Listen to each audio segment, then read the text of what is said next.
Hello everyone, welcome to my channel upcoming competition. यहाँ जो है हम लोग लूसेंट का चैप्टर मॉडर्न हिस्ट्री कर रहे थे। तो टोटल 3 या 4 चैप्टर हो चुका है। अगर आप लोग नहीं देखे तो आप लोग प्लेलिस्ट में जाके देख सकते हैं। पिछले चैप्टर में हम जो है सोशियो रिलीजियस मूवमेंट के बारे में पढ़े थे और उसको एमसीक्यू के साथ खत्म किए। अब जो है हम लोग फ्रीडम स्ट्रगल मूवमेंट को स्टार्ट करते हैं इस चैप्टर में। अगर आप लोग नहीं देखे तो आप लोग प्लेलिस्ट में जाके देख सकते हैं। और अगर आप लोग को मेरा चैनल पसंद आता है तो अपने दोस्तों में शेयर करें और लाइक करें और सब्सक्राइब करें नोटिफिकेशन के लिए। अब जो हम लोग चलते हैं अपने चैप्टर पे, फ्रीडम स्ट्रगल मूवमेंट। ये जो रिवॉल्ट ऑफ 1857 से स्टार्ट करते हैं।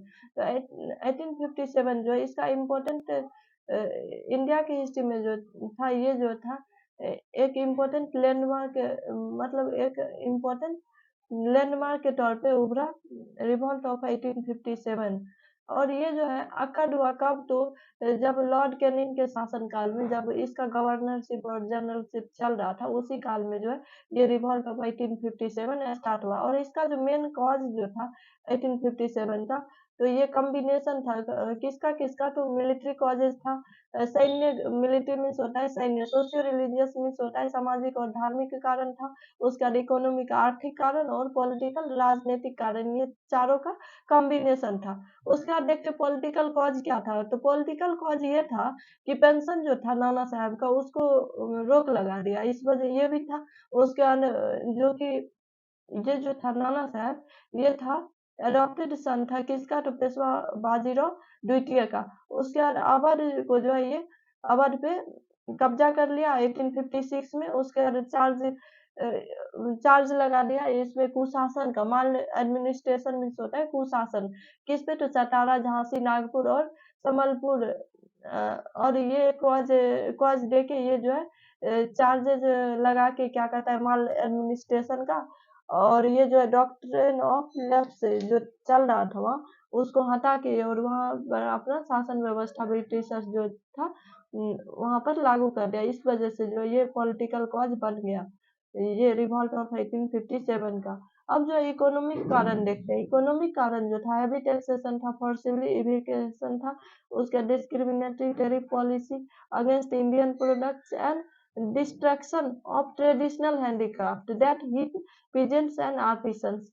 ये जो था इसमें हैवी टैक्सेशन, ज्यादा से ज्यादा टैक्स वसूली कर रहा था। इविक्शन में जो होता है निष्कासन, फोर्सफुली सबको हटा रहा था। इस वजह से डिस्क्रिमिनेटरी और भेदभावपूर्ण इसका टैरिफ नीति था इंडियन पीजेंट्स के प्रति, इंडियन प्रोडक्ट्स के प्रति, जो कि इंडियन प्रोडक्ट्स के जो कि पीजेंट्स को हर्ट किया, उसके भावना को क्षति पहुंचाया। उसके बाद जो था ट्रेडिशनल हैंडीक्राफ्ट को, ये जो था डिस्ट्रक्शन में उसको जो हटा दिया, जिस वजह से ये जो है आर्टिसंस के भावना को ठेस पहुंचाया। इस वजह से जो है ये इकोनॉमिक रिवॉल्ट का रूप ले लिया ये। उसके बाद जो है हम लोग सोशल रिलीजियस कॉज को देखते हैं। सोशल रिलीजियस कॉज जिसको बोलते हैं धार्मिक, सामाजिक धार्मिक कॉज। ये जो था ब्रिटिशर्स जो था बहुत सारा रिफॉर्म लाया, जैसे कि एबोलिशन ऑफ सती प्रथा 1829, लीगलाइजेशन ऑफ विडो रीमैरिज, विधवा पुनर्विवाह पे लिया 1856 में, इसको लीगलाइज कर दिया।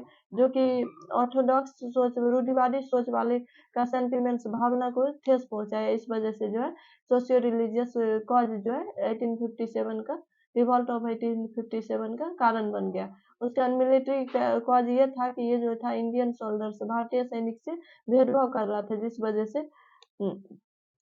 वजह से ये मिलिट्री रूप ले लिया।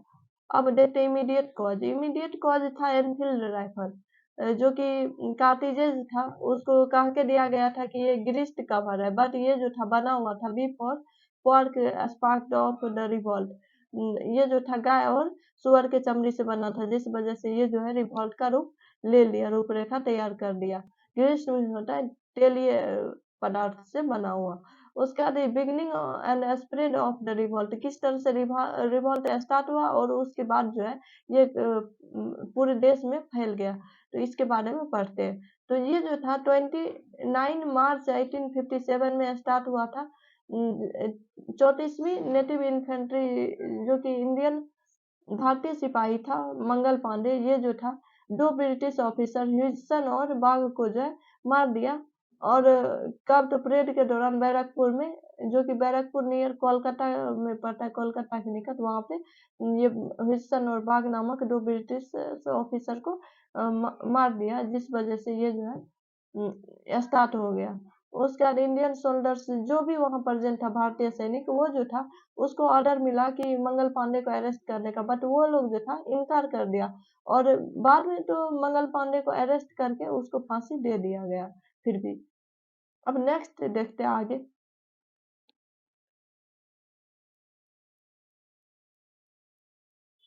आगे की म्यूटिनी रियली जो था, ये रियली में स्टार्ट कहाँ से हुआ, तो मेरठ से स्टार्ट हुआ था 10 मई 1857 को।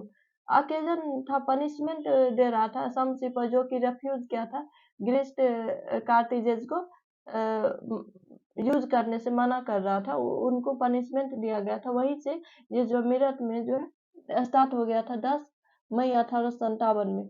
उसके बाद जो है सोल्जर्स जो था अपने ग्रुप ऑफ सिविलियंस के साथ, जो कि मतलब सोल्जर्स था नहीं, सिविलियंस में जो होता है कि असैन्यवादी, अ, उसके बाद ये जो था रैम्पेज शूटिंग करने लगा, मारो फिरंगी को नारा लगाते हुए ये जो है अचानक से शूटिंग करने लगा, जिस वजह से क्रोध में क्रोधित होके ये गोली चलाने लगा, मारो फिरंगी का नारा लगाते हुए। उसके बाद जो था ये जेल को जो है तोड़ दिया, उसके बाद खोल दिया, उसके बाद यूरोपियंस का मर्डर कर दिया, उसके बाद उसके घर को जला दिया। उसके बाद दिल्ली में जो था सनसेट के बाद सूर्य सूर्यास्त के बाद जो है ये दिल्ली में मार्च करने लगा, और ये appearance of March next morning तक दिख रहा था, 11 मई तक दिल्ली में।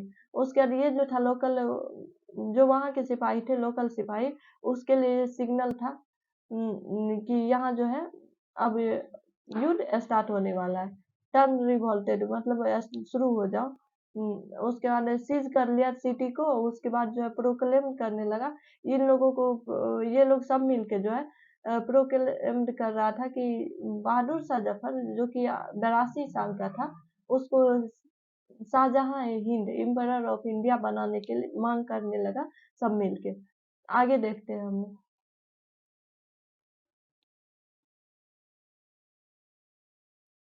आगे जो है इस तरह से कुछ का सेंटर दिया, उसके बाद बिगनिंग डेट दिया है कहाँ से स्टार्ट हुआ, उसके बाद एंडिंग डेट दिया है, देख सकते हैं आप लोग। उसके बाद इंडियन लीडर्स दिया है, और ब्रिटिशर्स सप्रेसर दिया है, जो कि दबाने वाला, ब्रिटिशर्स के तरफ से जो इस युद्ध को दबा रहा था। तो दिल्ली में जो है ये स्टार्ट हुआ था 11 मई 1857 को, और ये इंड कर दिया गया 20 सितंबर 1857 को। बहादुर शाह जफर जो था इंडिया तरफ से लड़ रहा था, इसको बहादुर शाह द्वितीय भी बोलते थे, और बख्त खान, जो कि इस यहाँ का कमांडिंग जनरल था, ये इंडियन लीडर्स था। उसके बाद जॉन निकोलसन जो था, ये ब्रिटिशर्स के तरफ से था सप्रेसर, जो कि दबाने वाला था, युद्ध को दबा दिया। आगे देखते हैं, आगे कानपुर के तरफ से, कानपुर में जो है ये युद्ध स्टार्ट हुआ था, रिवॉल्ट ऑफ 1857, 4 जून 1857 को। उसके बाद ये इंड कर दिया गया 6 दिसंबर 1857 को। और यहाँ इंडिया से जो लीडर थे नाना साहब थे, और उसका कुछ कमांडर, लोयल कमांडर विश्वसनीय कमांडर था तात्या टोपे, ये दोनों जो था इंडिया की तरफ से लीड कर रहा था। उसके बाद कोलिन चैंपबेल जो था इस युद्ध को दबाने वाले ब्रिटिशर्स के तरफ से था। तो उसके बाद बोला जाएगा कानपुर की तरफ से जो है नाना साहब को युद्ध में कौन फतेह दिया, तो कॉलिन चैंपबेल था। उसके बाद लखनऊ लखनऊ की तरफ से जो है 4 जून 1857 को स्टार्ट हो गया। उसके बाद ये जो है इंड किया गया तो 21 मार्च 1858 को। और इसको लीड जो कर रही थी इंडिया की तरफ से बेगम हजरत महल थी, और इसको अगेन कॉलिन चैंपबेल ही सप्रेसर था ब्रिटिशर्स की तरफ से दबाने वाला। झांसी में जो 4 जून 1857 को स्टार्ट हुआ, उसके बाद अगेन 18 जून 1858 को खत्म हो गया। झांसी की रानी रानी लक्ष्मीबाई इसको इंडिया की तरफ से लीड कर रहे थे, और इसको दबाने वाला था ह्यूज रोस। आगे जो है इलाहाबाद की तरफ से जो है 5 जून 1857 को स्टार्ट हुआ, और मार्च 1858 में इंड हो गया। लियाकत अली लीड कर रहा था इंडिया की तरफ से, और कोलन नील जो था इसको दबा दिया। आगे जगदीशपुर से जो है अगस्त 1857 में स्टार्ट हुआ, और दिसंबर 1858 में इंड हो गया। कुंवर सिंह और अमर सिंह जो है इसको इंडिया की तरफ से लीड कर रहा था, और विलियम टेलर और विंसेंट एयर इसको दबाने वाला था अंग्रेज की तरफ से। तो इस तरह से इस चैप्टर में इतना